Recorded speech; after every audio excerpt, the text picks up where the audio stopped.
Myles, try talking, you look like a place. Okay, okay. You know, I was listening to her.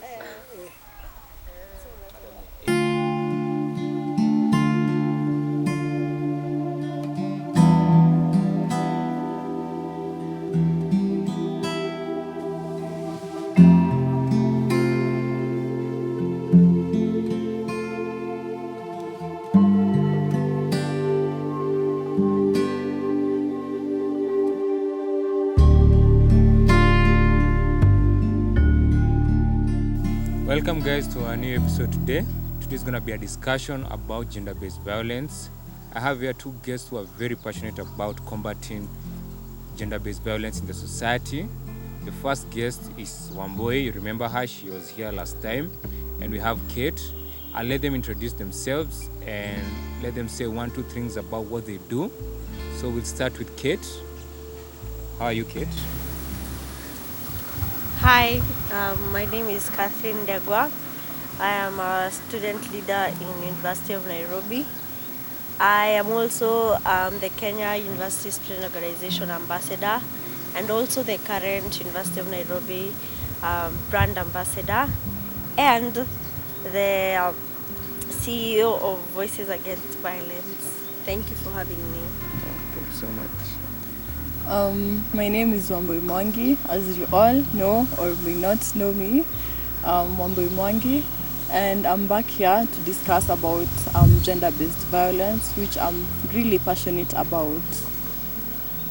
So yes, thank you for having me back again. All right. Thank you, ladies, for coming. So we have been seeing a lot of, especially in the social media, so many things about gender-based violence in homes, between boyfriend and girlfriends, wives and husbands. So take us through this discussion today, even telling us what gender-based violence is. To you, Wamboi. Yeah.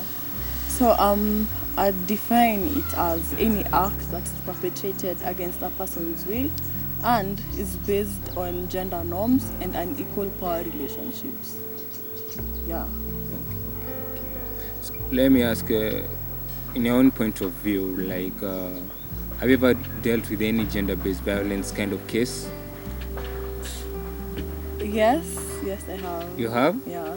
Yeah. Yes. Kate? Yes. Especially for you, Kate. Several. Especially for you, Kate. Yes. Because you're in the university.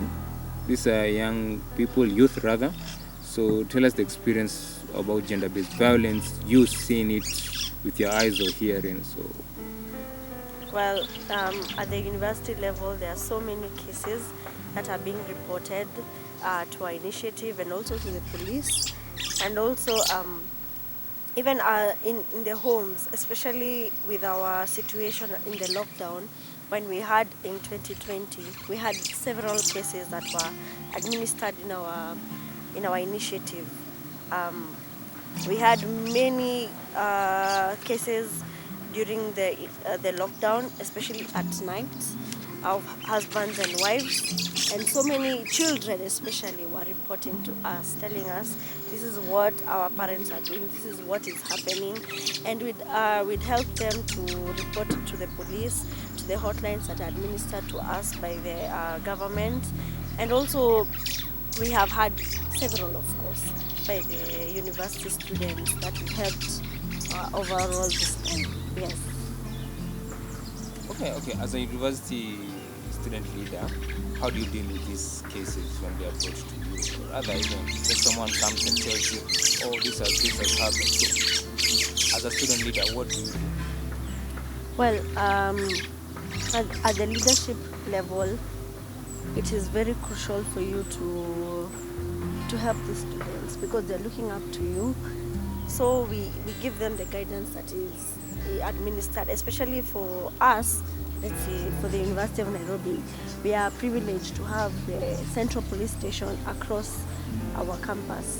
So we can help them to go report these cases because it is near, our police station is just near us.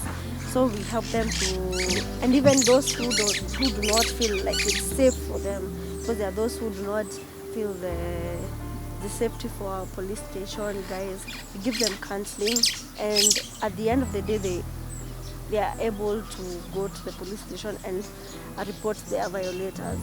At the same time, even as our organization has done, we have given them counselors that are friendly, that they're going to help them all through the way. They're going to hold their hand, and so far we've seen them recover, and they've been better. Yes. To you, Amboy, to both of you rather, do you know any types of gender-based violence? Let's start with you, Amboy. Yeah. What are the type of gender-based violence that are there? There's physical violence, sexual violence, emotional violence or psychological violence, and emotional violence. Yeah. And as young people, the main violence that we face is emotional violence, physical violence, and sexual violence. Yeah, and I feel like for us as young people, it's very hard for us to go through them, because we are not married to these people. Like, let's say in the sense of your boyfriend. Let's say your boyfriend comes and abuses you physically, sexually, or emotionally. It's very hard for you to tell your friends. They don't have, like, all of you are in the same level. You don't have as much knowledge. You can't go tell your parents, because there's no way you can go explain to them that your boyfriend, who's not your husband, has abused you. And it's very hard for you to, like, you don't have that much information for you to go report to the police, for you to go report to anyone rather. And also therapy, because when you're young, many times you don't have a source of income, so you can't go for therapy because therapy is quite expensive. You can't go for counseling because it's expensive, so you just keep it to yourself, and it haunts you for such a long time. Yeah. So what are the example of the physical, Yeah. not the physical, sorry, the emotional Violence. Can you explain to us an example of an emotional? Emotional can take the form of someone abusing you with words, someone making you feel like you're less of a person, someone making you feel inferior, or you're not worthy to receive love, affection, or just to receive anything in general. Someone comes and calls you names, tells you a lot of things. Yeah. So you've talked about emotional abuse. Can you give us an example of emotional abuse that are there? So emotional abuse can take different forms. One of the forms is abusive language. Someone can come and tell you, oh, you're this, like just insulting you in general, making you feel like you're less of a person, making you feel like you're not worthy of anything. That's basically emotional abuse. Yeah. So do you know about both of you? Do you know about narcissistic behavior? Yeah. So what I can ask you guys, do you know about narcissistic behaviors? Yeah. So can you identify it as an emotional abuse? Because these people are there. Yeah. And weirdly thing is that so many people have gone through narcissistic abuse. So like for your kids, when you're doing in school, do ladies, men come forward to you talking about emotional abuse, or it's mostly the physical abuse that happens more? Most of the time they come when the extremes have happened. They come that when the guys or the girls have physically abused them, whether beaten them to the point that they have blue eyes, that they are having heart, kidneys, or there are people who are really physical. At the same time, those people who have raped them. But before that happened, of course, the abuse, the emotional abuse has happened, that these people have abused them verbally. And that's where we give the education as an organization, and even as the universities give, that these people are supposed to be given education in the university level or college level, that how to take care of people who are narcissistic. When you see people who are verbally abusive, you take care. Or if they hit you, as a joke. You have to take care, because those people eventually they're going to hit you hard, and they're going to creep on you, and they're going to say that they love you. That it's not true. And most of the time, we have grown up in a society that has taken abuse as a norm, that we have seen our parents or our parents' parents hitting, and you're like, this is normal. We are supposed to take it, because this is what a man is supposed to do. This is what a woman is supposed to do, so that they can take the trend, or they're going to take their supremacy to another level. Yeah. And when we take that down, we're going to see that these narcissistic people, they're going to go down, and we are going to have a better society, even as young people, because we are the young people who are going to take this society to another level. So the narcissistic people are everywhere. It's only for us to educate people that it's not right and it's not healthy. Yes. And to add on that about narcissistic behavior, these people make you feel like you're the one who's on the wrong. So that's why it takes time for someone to notice or to report such behavior, because they tell you they hurt you, but then they make it your fault. They beat you, and then they tell you, but you're the one who made me beat you. And then they're like, but you know, like, I love you, I'm always here for you, I want the best interest for you. But in real sense, they're just covering up their act and making you feel. And at that time, you're vulnerable, so you actually feel like, oh, I'm the one who's on the wrong. And that's why most people stay there and not helping you.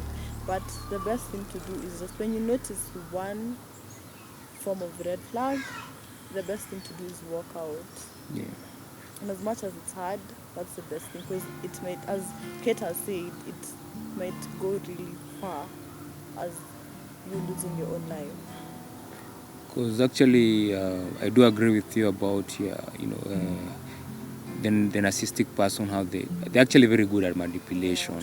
So if you're really not careful, like whoever you're dealing with, there's so very many few things you can notice from a narcissistic person. I've done this interview before in my episodes about narcissistic abuse, the disorder itself. So like one thing is the manipulation. They're very good at manipulation and gaslighting. You know what gaslighting is, yeah? Yes. Those are the very key points that you should check out when you're dealing with a narcissistic person or a partner. Yeah. So if I can still ask you guys, which is more common to the young people? Is it the physical abuse, emotional abuse, or the sexual abuse? Which one is more? I think I'd say all. Mm-hmm. All. Because a person starts by emotionally abusing you. You don't take it seriously. And then, like, I think, okay, from my perspective, they'll have abused you, and then they see, okay, it's not doing anything. Now let me throw punches, break their code. There's also that aspect of economic abuse, like destroying someone's property.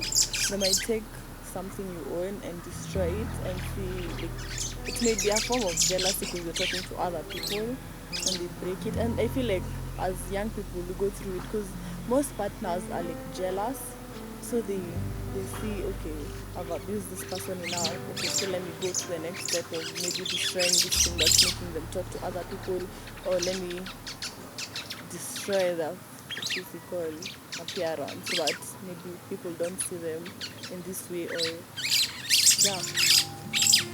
Yeah, and I saw this somewhere that it is stated that the young people are the most misunderstood people, and I believe they are the most abused people, that emotionally, from all directions, from the elderly people, from the young people, they are emotionally abused from all directions.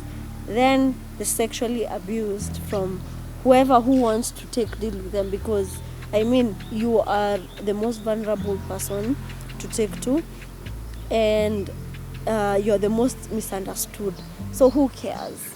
And physically also, I believe the young people are at the most dangerous place at all times. Yes. All right. Still on the abuse, now let's talk about now the victims of gender-based violence. They go through trauma after this. So how do we deal with this trauma once you have been abused, either physically, emotionally? So how do you deal with this trauma? Well, how we deal with this trauma is very crucial, because as much as we can do for the victims at that time, let's say 48 to 72 hours, is not enough for the damage that has been done by the violator.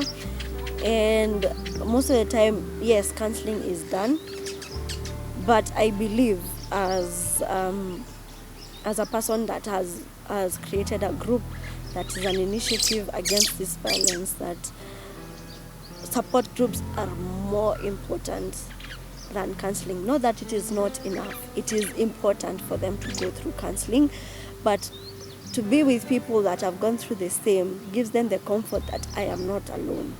That because the violence that they've gone through is very hard for only them to go through, and to go through with a counselor who may not understand, that has only learned on a medical part that it is important for you to talk to this person on this perspective, yeah.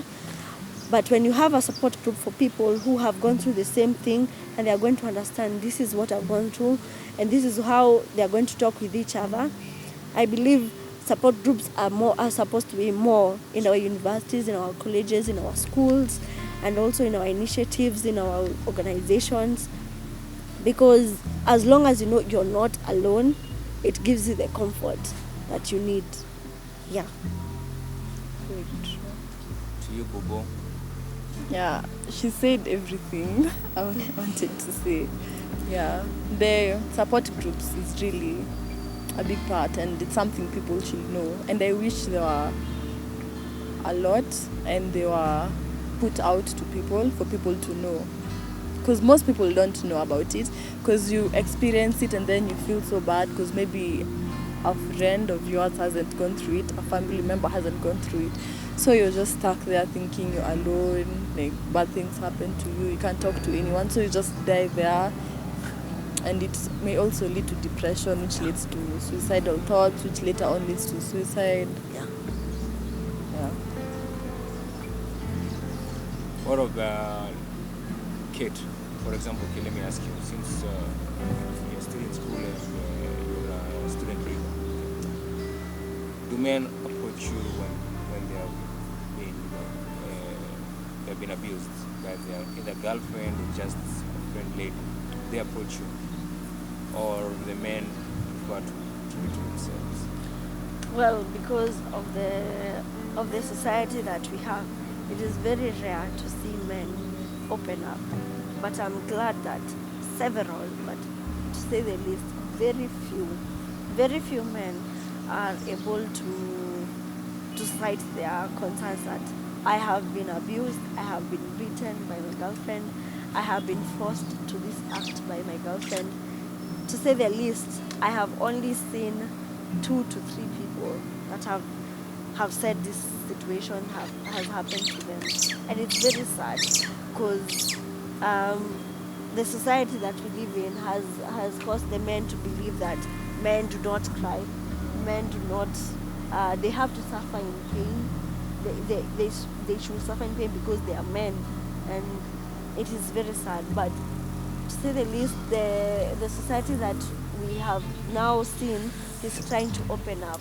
It's trying to say that men can do this. Men also go through this thing. Men have gone through sexual assault, and it is not a shame. That it does happen to men also. We have seen it several times. I have seen it through our blogs, through the people who have approached me, that men are just like us. They are vulnerable too, yeah. And we need to make an open mind for the society, for the young people, because also young people are ridiculing these men. They are saying that they are sissies, they are less of men. True. And it is not true, because them themselves, those that are talking about it, somehow they are trying to cover up some of them, I'm not saying all of them, some of them are covering up of what they've gone through, maybe in their childhood, maybe in their adulthood. They don't want people to know that they've gone through it, and they're trying to put the thick skin for themselves, and it is such a sad situation. But true, men have come through, but very few, of course, than women and those in disability situations.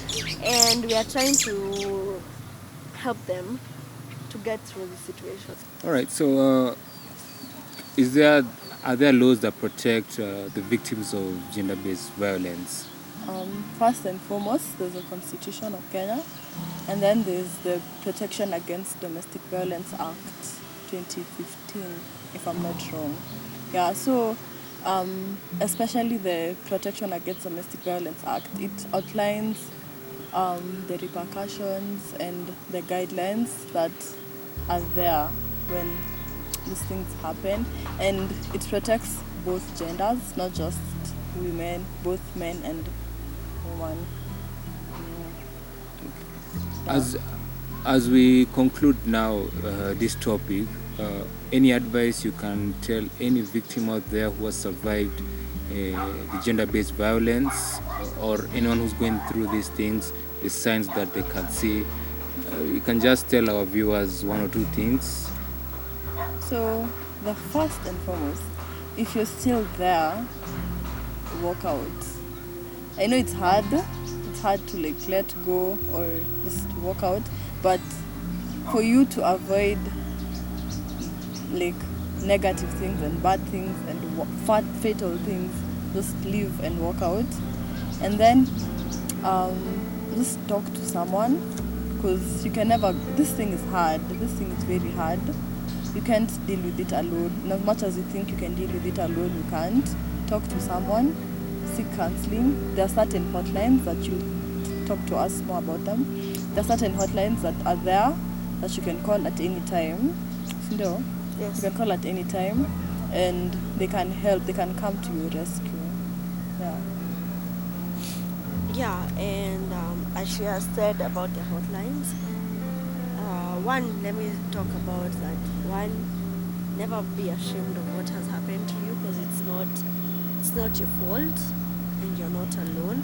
There's so many people who have gone through the same, and we are here to help. And at the same time that we are here, I'm going to post about the national line that has been given out to us to help counseling throughout the country. For the children has always been 116. For adults it has always been 1190. That is for adults, at the same time as women. For the men it is 1195. And it is good for you to talk to these people, because they are professional counselors, and they are also professional in all that they do. They're going to help you for free. And feel free to get to us as Voices Against Violence, as an initiative. We are always here for you, and we love you, and we appreciate who you are. Whatever that has happened to you, that you're not alone. Yes. And I have a question. So, yes, I'm a victim, and it's happened. The abuse has happened at that time. So I call this hotline. What am I expected? Like, what am I to expect from the hotline? The hotline, as expected, one, they are to calm you down. They are to tell you what to do forward. And if you're in the situation that is happening, they're going to tell you what to do next. And if it's a crucial situation, it's preferable that you call the police first, then the hotline next, so that the police may come forward first, and then the hotline people are going to come next. Because most of the time, they might not be situated at the same place that you are. They are going to help you emotionally first, but those that are going to be physically there first are the police people. So police may come first, but the hotline people are going to give you the comfort that you need, because they are counselors that are experts. and at the same time when they are helping you, they are going to give you yes, they are going to give you the comfort. At the same time, they are going to give you several checkups. They are going to call you several times to see if you are going to be fine, and it's a comforting time for you, so that you may feel that someone cares, someone is there, someone loves you, and someone supports you even in this time. They don't judge you whatever the situation that has happened to you. Yeah. But the police are also an important task that you're supposed to contact them first, and then the hotline people next. Yes. Thank you. Thank you so much to both of you, ladies. That was very interactive, and I'm sure our viewers have gotten 1, 2, 3 things from you guys. So, guys, I hope you have learned something. And for the gents out there who experience gender-based violence, please talk about it. There's no shame about it. Reach out to me, reach out to any one of them. We'll put the details out there. So don't feel ashamed, there's no one here to judge you. No one has a right to judge as of now. And also, this is something that you can avoid. The gender-based violence is something we can all avoid when we see the red flags. So to both our viewers, which are male and female, kindly be on the lookout on the red flags that you may see happening in your home, with your spouse, with your partner, with your boyfriend or girlfriend. And once you see those red flags, you just get out of that relationship. Is it that right, guys? Yes. Yeah. So remember to be safe and take care of yourselves. See you guys next time. Thank you.